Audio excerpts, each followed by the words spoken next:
Well, good morning, everybody. I pray that you had a safe and a wonderful Memorial Day, and that maybe you even lifted up some prayers like I asked you to for those people who have given their lives and their families are missing their loved ones so very, very much. It's a wonderful nation that we have, that people will be willing to give their all so that we could have the freedom that we have here. We should be very grateful and thankful to our military for being able to do that. Hey, I want you to turn to Proverbs 26, if you would, please. We'll be looking at that in just a second. But I want to remind you that this Sunday we're going to be having church at our facility. But we're going to have a couple new protocols, if you would, that we are going to be having people distancing. So when you get there, please allow the ushers to seat you. Get there early or you'll end up going into the overflow room. And make sure you bring your mask, and after service and before service, please keep your distance, at least a minimum of 6 feet, so that we can honor what's still being asked of us. And I know that we can do a much better job than a lot of the stores that are open, and it's very difficult for them. Your family, and family takes care of family. We want to do it the right way, and I know we can do it, especially with your cooperation. So let's look forward to this Sunday, where it's Pentecost Sunday, and I'll explain all of that as we go through this week a little bit, and also on Sunday. It's the birth of the church. Now, if you're at Proverbs 23, as you know, we're going through, Proverbs 26. If you know we're going through there with and looking at just a couple gold nuggets. I have 2 verses that are gold nuggets and one that's kind of a little humorous, if you like, and I'm going to share that with you too. So in verses 4 and 5, this chapter deals a lot about foolish people, and the fool and what he does deals with what some people think could be a contradiction. Listen to it. Verse 4. Do not answer a fool according to his folly, lest you also be like him. Verse 5.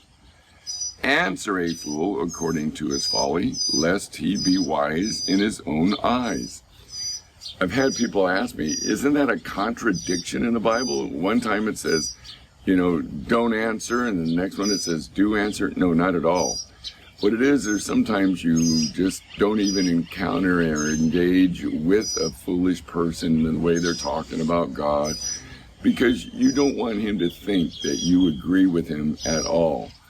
But there's other times where people are being very foolish about the Word of God and who God is, that you just can't allow them to continue on, because they're going to really wreak havoc in a lot of people's hearts with their foolish concepts.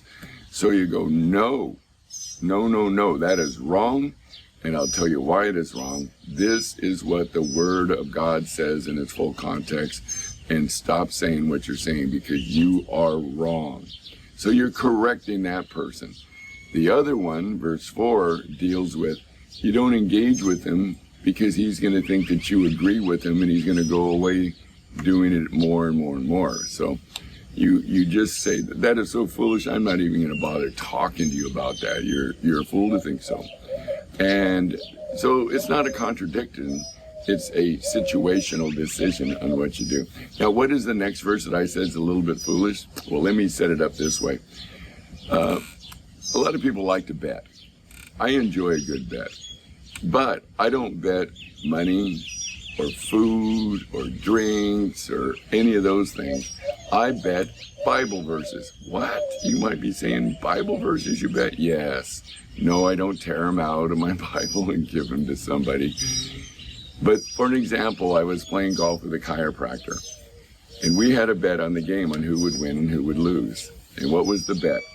We bet 2 Bible verses. What do you mean by that, Pete? It simply is this.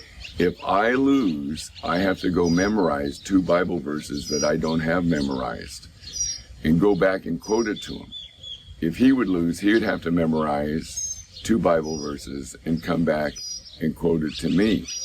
So I lost. And so I started looking at, okay, he's a chiropractor. I got to find something that I don't have memorized And and I ran across this verse as I was going through Proverbs, and I go, this is one of them. And because, a chiropractor adjusts the back, gets the legs in the right length and stuff. Verse 7 says, like the legs of a lame that hang limp is a proverb in the mouth of fools. So because the legs are limp and they're not balanced right, I memorized that verse and did this and brought it to him. And what he used to do was so funny is you lay on the table and he said, oh, look, your legs were off a little bit. And then he'd take your shoe and he'd pull it out and he goes, okay, another miracle, you're healed. And we would laugh. So when I told him this, when I quoted this one about the leg lamb, the lame leg, excuse me, I'm cracking up myself. He just started laughing so hard. He goes, that's a great one. So I hope that not only do you see that we need to stand up and combat fools in certain ways, but we can have fun with the Word of God, not belittling it, but enjoying it with one another with a good bed. I pray that it brought you a little joy. It still brings me joy when I talk about it. So may the Lord bless you. May He keep you. May His face shine upon you this day. Why? So that you can go out there and shine your face in His love through you to other people and be that great witness that I know you are. God bless you. Have a fantastic day.